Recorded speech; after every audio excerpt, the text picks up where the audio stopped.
Welcome back to AK Reacts. I am your boy Drew, and today I'm going to be reacting to a video from Murder Ledger, and this one is the brutal murder that stunned investigators true crime documentary. And yes, guys, so before I get started, at the end, if you like this video, please like, share, subscribe, and yeah, give your boy some love. So without further ado, I'm just going to jump straight into this video. Okay, let's get this started.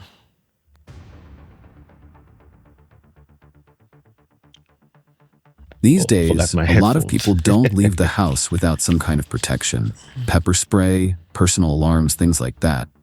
It's become almost as normal as grabbing your phone. Yeah, I hate to hit pause so quickly, but how many people do you know that walk around with like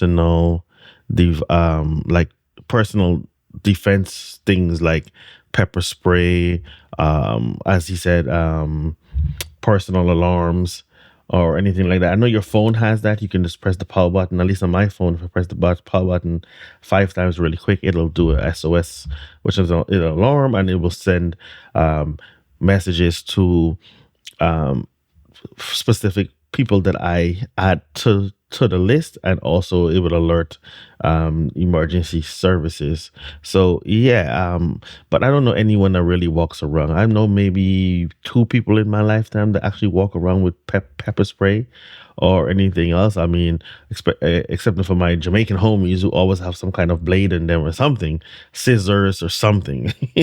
Even the females walk around with something, but that's about it. I don't really know many people that walk around with things to defend themselves in case things like this happen to them. But let's back to the video. Or your tees. With how unpredictable things feel, a lot of people see it as a basic precaution. But when violent crime keeps happening, that sense of fear can push people further. Sometimes even college students toward more serious choices like owning a gun for protection. Yes, students carrying deadly weapons. And that brings us to today's case. Brianna Denison was 19 years old. She was a junior studying child psychology at... Do any of you own a gun? I honestly don't own one. I'm I'm afraid of guns. Not to say I've never held a gun. You know, I held a gun back in the days, which I shouldn't have done. It was a friend's gun, but it was broken. So I think that's why I was not hesitant in holding it. But I'm like, what if, afterwards I was thinking, what if this gun has some bodies on it? My fingerprints is all over it. But this was like back in the 90s. Yeah, but I was like, very but the gun was broken. I don't think the clip could go in. It's jammed and bent or something like that. And I don't know, what I felt when I held that, I was like, if someone comes at me, I'm pulling the trigger. If I had a gun, I'm quick to pull the trigger, to be honest. But I'm not against anyone owning guns if that's your prerogative. But yeah, I personally don't own one. But back to the video. Santa Barbara City College. In January of 2008, she disappeared from a friend's home in Reno, Nevada. She had been somewhere familiar, somewhere she felt comfortable. And then, in the middle of the night, she was gone. As police started digging into what happened, the details only became harder to hear.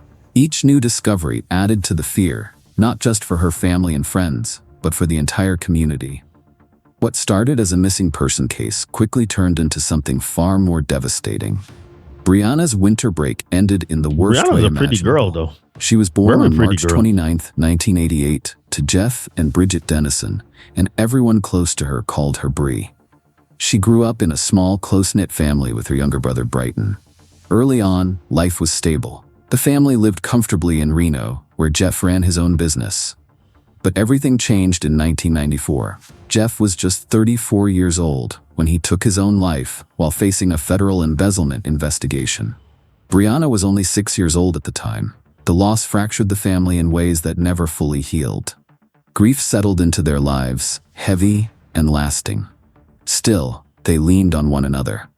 Bridget did everything she could to hold the family together, raising Bri and Brighton on her own and working non-stop to give them stability.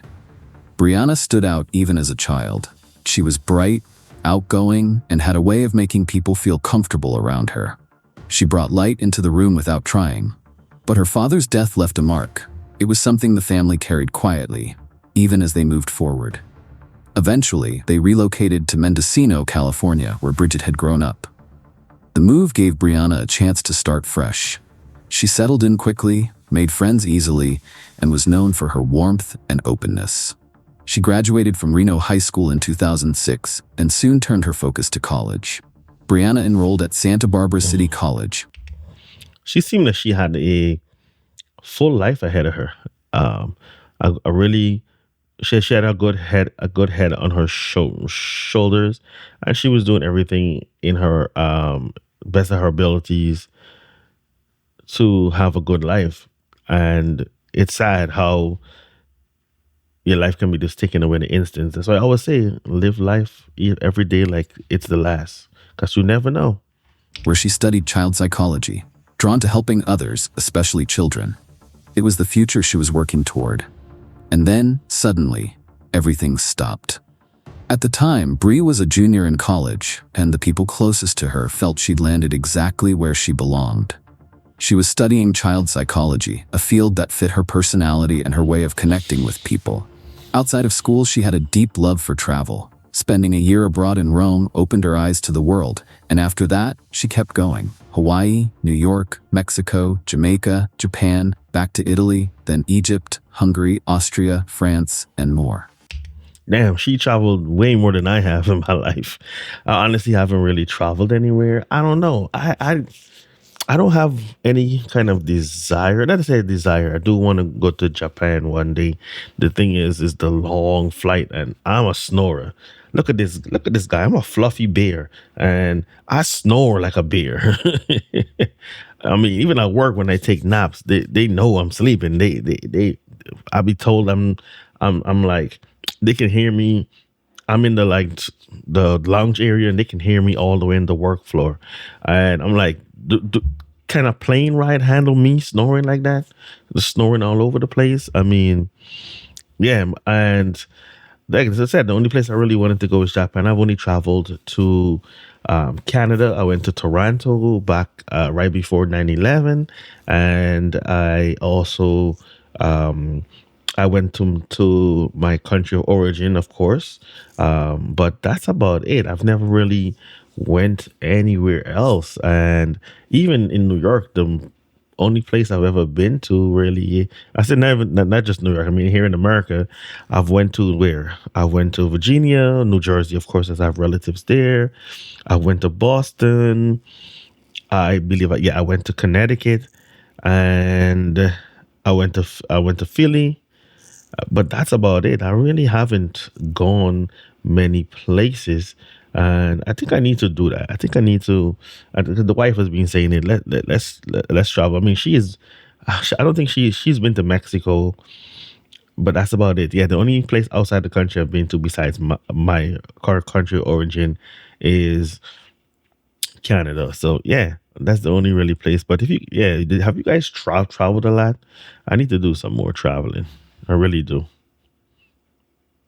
Even at just 19 years old, Bree didn't hold back from life. She chased experiences, made memories, and trusted her instincts about what felt right. She was also very close to her younger brother, Brighton. As the older sibling, Bree was the one he turned to for advice and reassurance. She looked out for him, encouraged him, and showed up for him in ways that really mattered. Brighton admired her deeply, not just as a sister, but as someone he genuinely looked up to. Everyone who knew Bree described her the same way: warm, upbeat, and full of life. She was doing well in college and seemed to be moving toward a future that felt wide open. Then, January 2008 changed everything. Bri returned to Reno for winter break to spend time with her old high school friends. For the Denison family, it would become another painful chapter tied to the month of January. Bree and her friends planned to attend a series of student events hosted by Summer Winter Action Tours, a company that organized outings for college students. The timing lined up with Martin Luther King Jr. weekend, and the trip felt like something to look forward to. Busy, social, and fun. On the night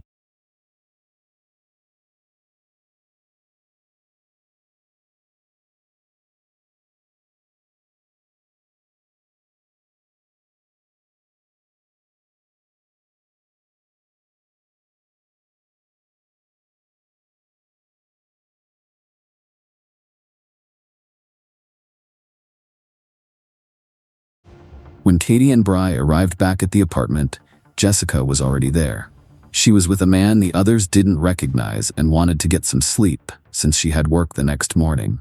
Katie and Bri went straight to their room, changed into pajamas, and got ready for bed. Bri decided to sleep in the living room instead.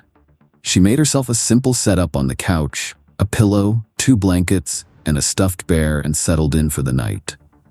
Katie eventually went to her own room to sleep. For some context, the apartment had a front glass door that the roommates never locked. Their thinking was simple. If someone forgot their keys and no one else was home, they could still get inside. Looking back, it was a risky choice. They were college students, and safety wasn't always top of mind. Nothing bad had ever happened before, so they assumed nothing would happen next.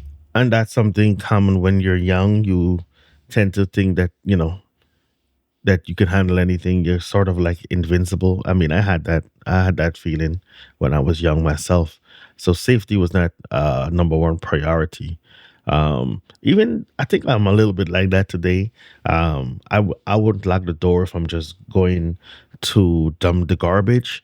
But the missus don't really like that. She's all but I'm like, how are you more cautious about security in a building with cameras everywhere? But in the old building we lived in, there was no cameras, and I think she was not as secure. But I get it. People don't care about cameras being up anymore. They'll do whatever they want to do, regardless of a camera being there or not. No one is afraid of going to prison. Unless some of these criminals are not afraid of going to prison. They'll shoot you in broad daylight, no mask, nothing. They'll rob somebody's home broad daylight, nothing without hiding their face or anything. It's like they have no care in the world. So I could understand. Now, that sense of comfort turned out to be dangerously misleading. Phone records later showed that Bree spoke with her boyfriend, Cameron, that night. They had been together since their freshman year of college. During the call, they argued briefly about her staying out late and going to parties. Eventually, they worked things out, and the call ended on good terms. After that, it appears Bree fell asleep on the couch. The next morning, January 20th, around 9 a.m., Jessica and Katie woke up and started their day. When they walked through the living room, they noticed Bree wasn't on the couch anymore. At first, it didn't raise any alarms. They assumed she had gotten up during the night and gone to her bedroom. As the morning went on, though, Bree never came out. Hours passed. That's when uneasiness set in. They went to check her room, and she wasn't there. It became clear that Bree hadn't gone to her bedroom at all. When they returned to the living room, several things immediately stood out. One of the blankets was still on the couch, but the other was on the kitchen floor near the back door, nowhere near where Bree had been sleeping. Her stuffed bear was gone, and on the pillow she'd used, there was a red stain. Panic set in. Jessica and Katie quickly called Bree's mother, Bridget, to tell her something was very wrong. Bree's wallet, phone, and bag were all still inside the apartment.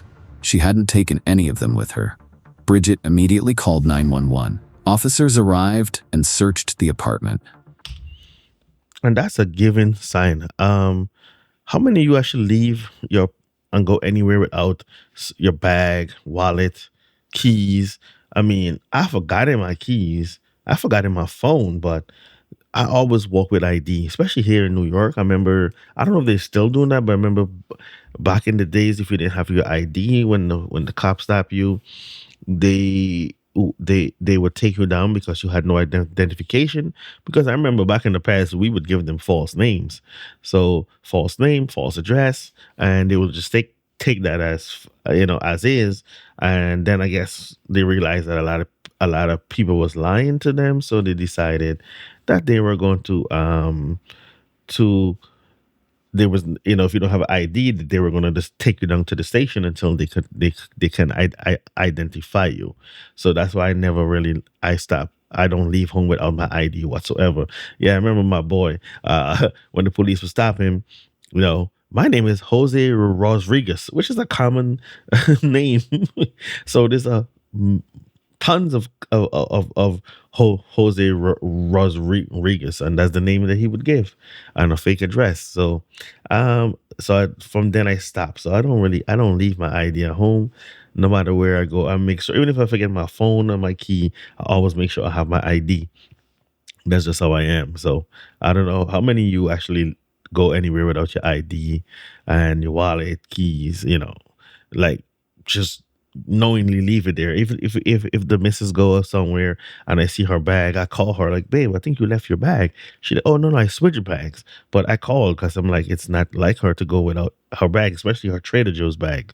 And she has so many of those things that I don't pay no mind to that. But her personal, like her purse and whatever, like if I see the common purse is here and she's gone, I call her and then she's like, yeah, no, I switched bags. But yeah, I still call. So yeah, you, yeah. But there were no signs of forced entry, and nothing appeared to be stolen.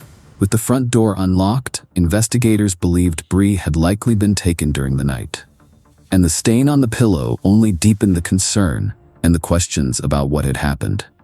When officers looked more closely at the pillow, they noticed 3 red stains, along with smudged mascara along one side. Investigators believed Bree may have been crying during her phone argument with Cameron earlier that night, which could explain the makeup. But the stains were far more concerning, and at that point, no one could say for sure what had caused them. What disturbed police even more were tiny puncture marks on the pillow. Marks they said looked like bite impressions. That detail changed everything. It suggested Bry hadn't simply been crying into the pillow. She had likely been held down. Yeah, the pillow pressed against her face to keep her from making noise. Yep. The apartment was immediately sealed off for a full forensic exam.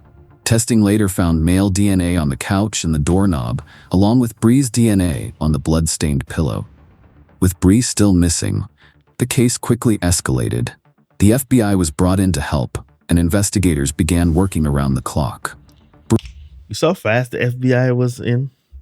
Nah, I mean, I don't like to play the race game, but come on, man. It's right in front of your face. Like, when things happen like this within certain communities, the FBI is not showing up that quick, that fast. You know what I mean? So, yeah, I mean, I'm not trying to put no race thing in here, but come on, man. Come on, you don't see this. You don't be seeing this in certain communities. The FBI is not showing up to investigate that fast. They usually tell you gotta wait 48 hours and all this stuff. So yeah, that's fast that the FBI is even there. Bree had been taken from a place she trusted, and there was still no indication of where she had gone or who was responsible. Adding to the urgency was a troubling pattern. In the months leading up to Bree's disappearance, several women in the area had been violently assaulted. That raised the possibility that whoever took Bree had done this before, and might do it again. Detectives started by speaking with Bry's family, her closest friends, and the last people known to have contact with her. Cameron, her boyfriend, was questioned, as was the man who had given Jessica a ride home that night. Both had solid alibis, and DNA testing ruled them out. Even so, investigators followed every lead carefully, knowing nothing could be overlooked. Then, on January 29, 2008, 9 days after Bree disappeared, a woman came forward with new information. She reported that a friend of hers had recently been attacked and robbed in a University of Nevada parking lot. The woman hadn't seen the attacker's face, but she remembered a few details. He was white and drove a blue pickup truck, possibly a 2007 or 2008 Toyota Tacoma. After the attack, she had gone to the police station to file a report and provided a DNA sample. When investigators learned this, they made a critical decision.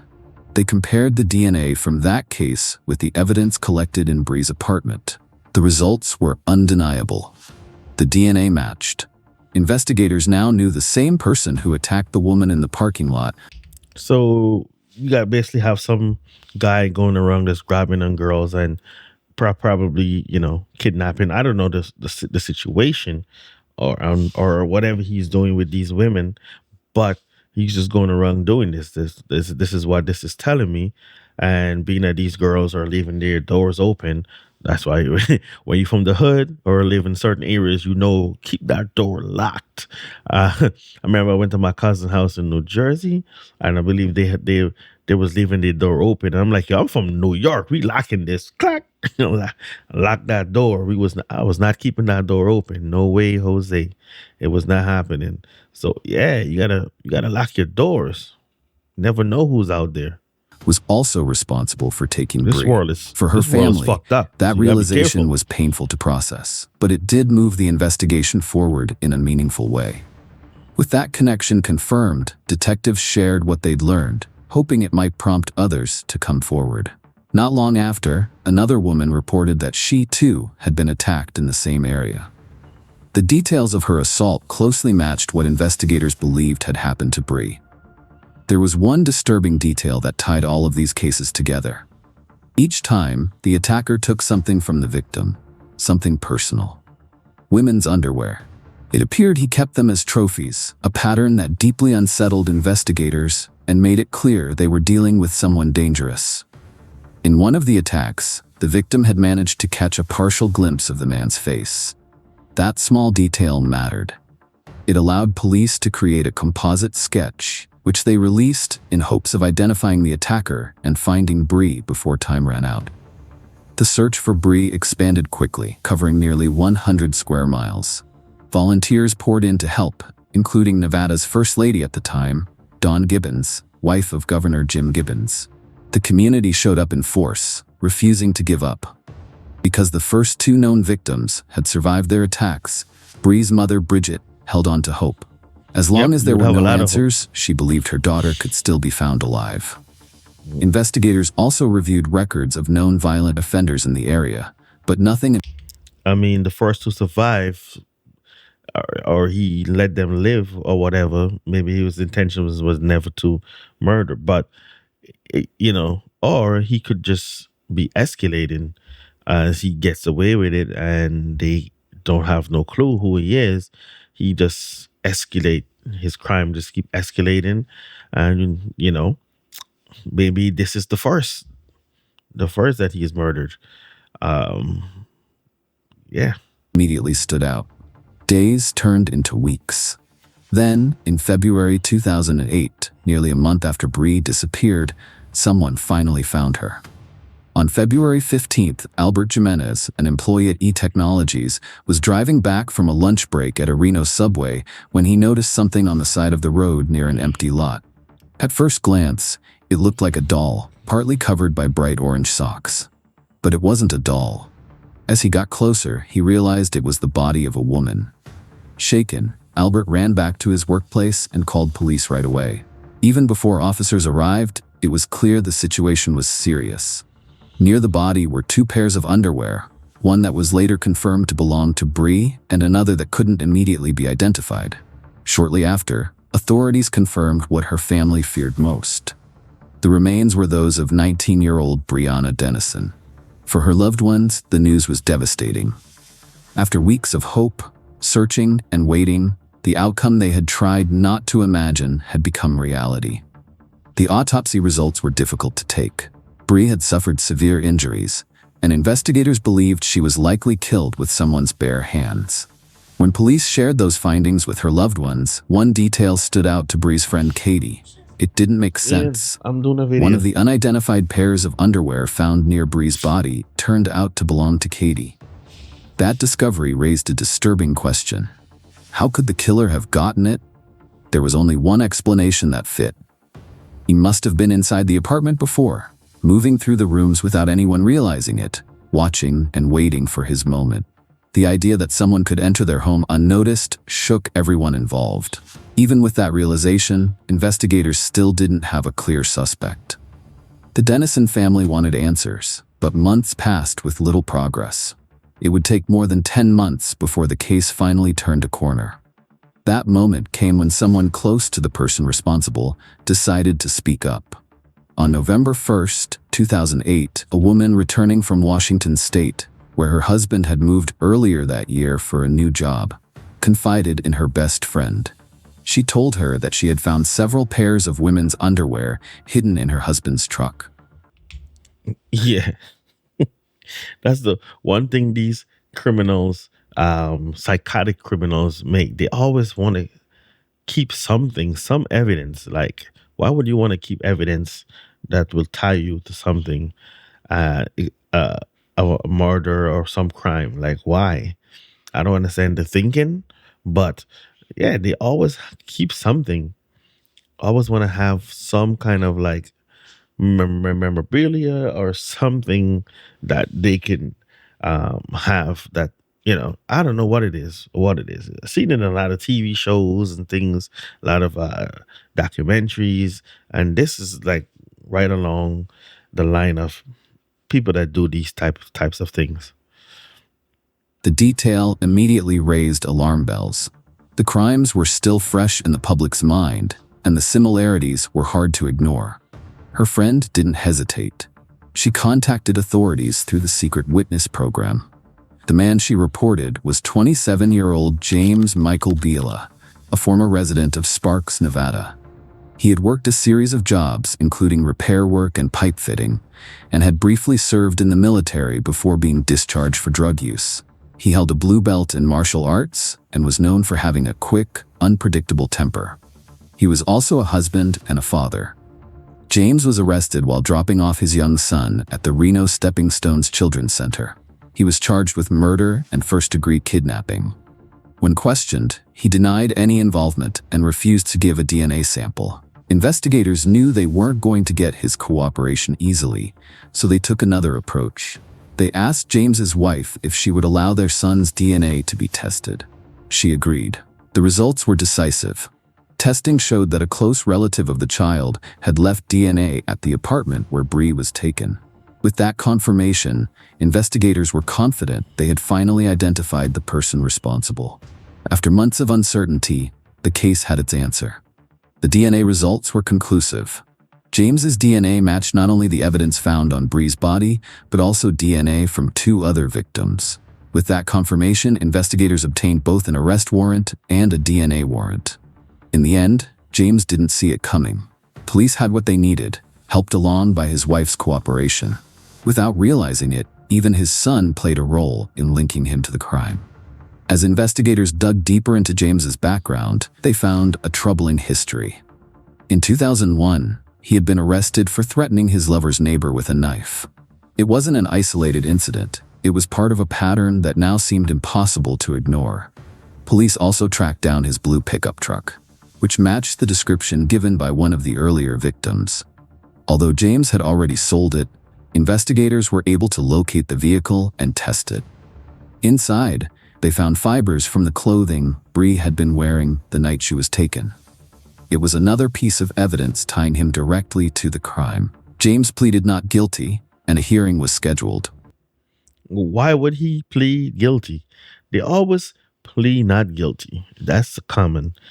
All the things they're doing, all the evidence they leave, all the evidence they find on them, DNA, everything, they always claim that it wasn't them. They're not guilty.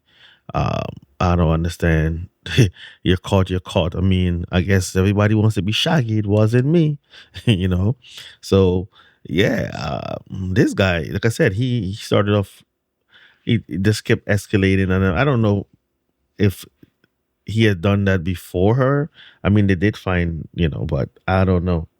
It seemed like he was just escalating, and he was just, it was bound to happen. The longer it went on that he wasn't caught, it was bound to happen. Maybe the girls put up more of a fight than the ones that he let go, and that's why he ended up murdering them. So yeah, but you don't know the mind of a psychopath, you know. If convicted, he faced either life in prison without parole or the death penalty. His trial began on May 12, 2010, and lasted about 15 days. The case against him was strong. Co-workers testified. So did previous victims. Even his own wife took the stand.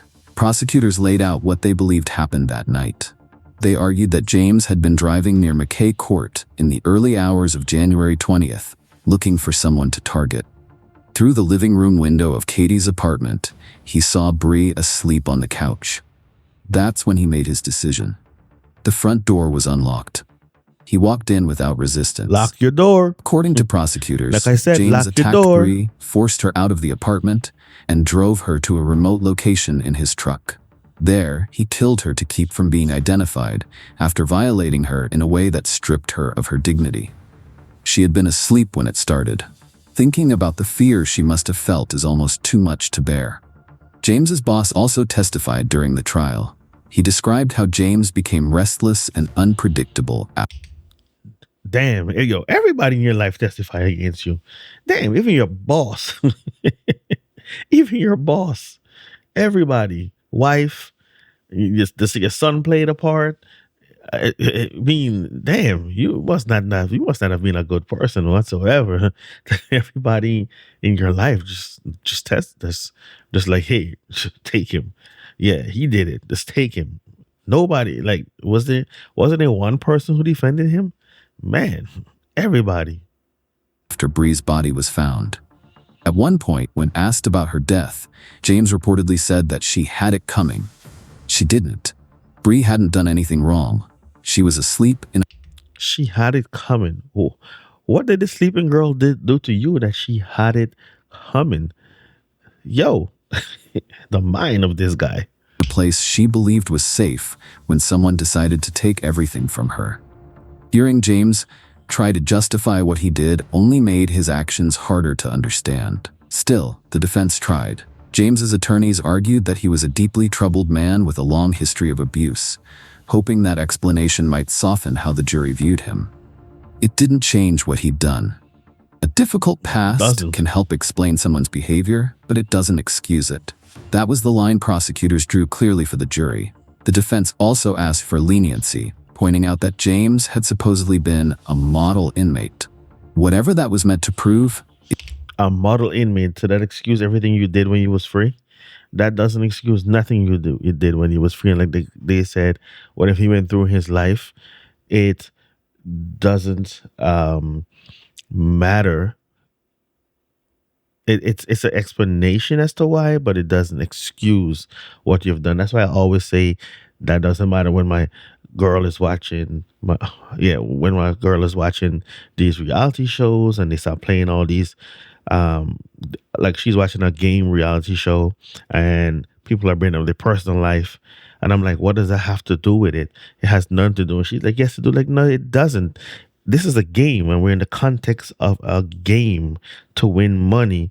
Why is your whatever happened outside of the game a part of the game? And it shouldn't be, because that doesn't matter in the context of the game. But some people like all that drama, and that is what they look for. But no, that whatever happened, yes, not sorry that it happened to you, but it doesn't excuse anything and has nothing to do with what you're, and it doesn't excuse what's happening here. Just like, oh, you being a model inmate has nothing to do with you murdering this girl. So you don't get no points for that. Didn't change what he had done. On May 27th, 2010, James was convicted on all counts. As he then, should. On July 30th, just 2 months later, he was sentenced to death. In addition, he received 4 life sentences for the kidnappings and assaults of 2 other victims that had taken place before Bree's murder. Every surviving victim testified in court. They didn't just identify James in front of the judge, they faced him directly. One woman asked him to look at her. Are these the actual women, or are these AI pictures? It just looks weird. I'm not trying to make fun of them, but the eyes are like the three women here. The eyes are just weird. I don't know.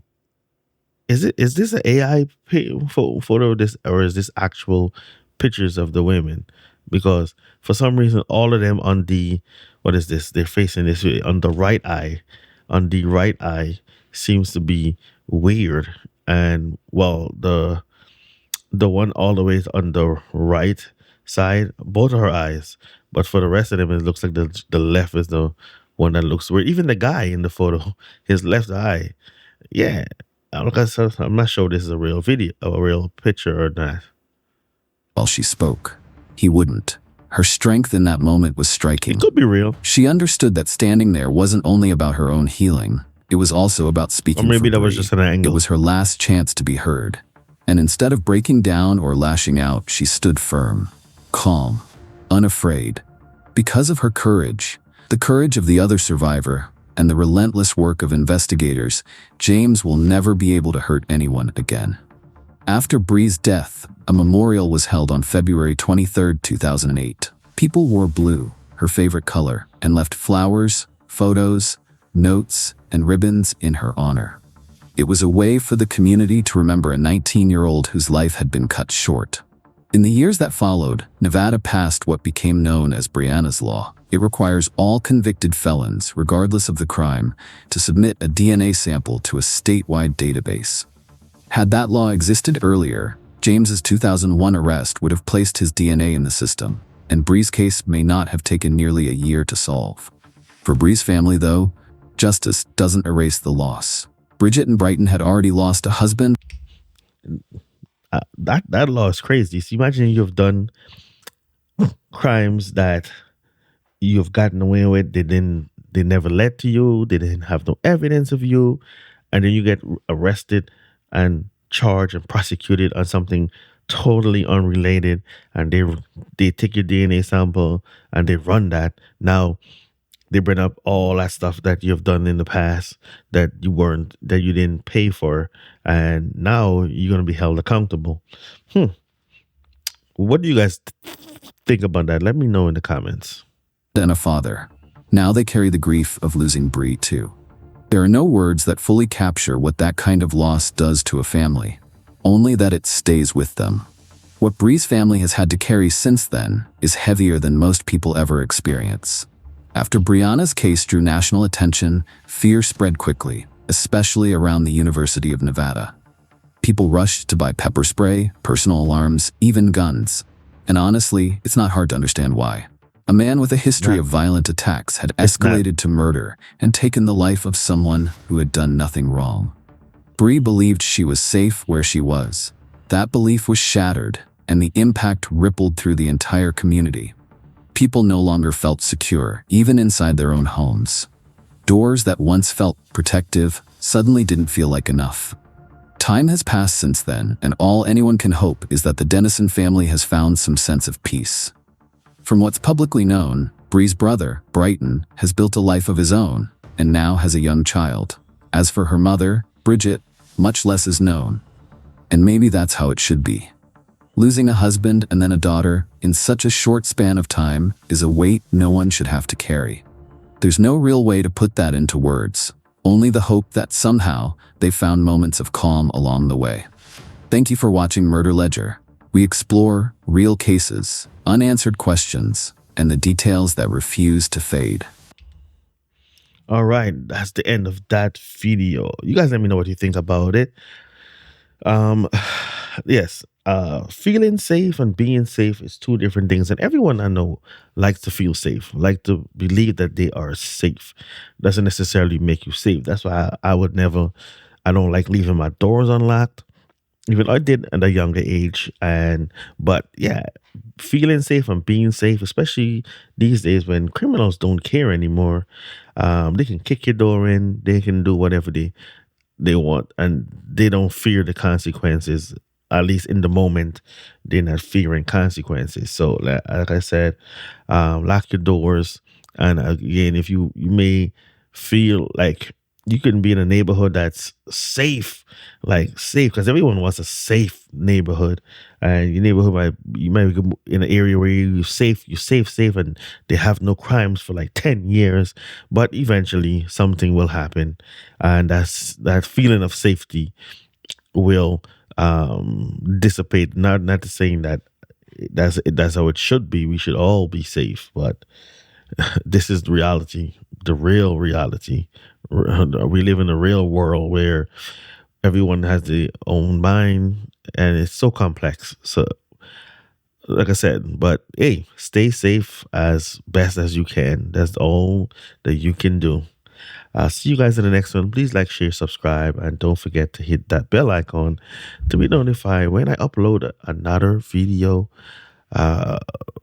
See you guys in the next one.